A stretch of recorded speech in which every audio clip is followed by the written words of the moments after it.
Boy insonlar ehson qilmaydi, lekin boyib ketganini ko'ramiz. O'ziga o'rtacha yashaydigan insonlarni ehson qilganini ko'ramiz, lekin boyib ketganini ko'rmaymiz. Bu hadis sahihmi yoki zaifmi? Yusuf Qaradaviy rahmatullohi aytadilarki, bu Sahih Buxoriyda kelgan sahih hadis bu deydilar.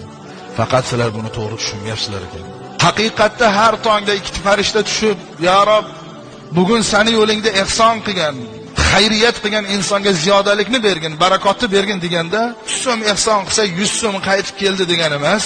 Hayotda shunaqa Alloh taolo tomonidan beriladigan barakot, ziyodalik borki, 100 so'm tugul 1 million so'm bilan ham o'rnini to'ldira olmaysan. Sen aytayotgan o'ziga o'rtacha bo'lgan inson 100 so'm berib, buni evaziga uni oilasini Alloh tinch qilib qo'yishi bu ziyodalik emasmi?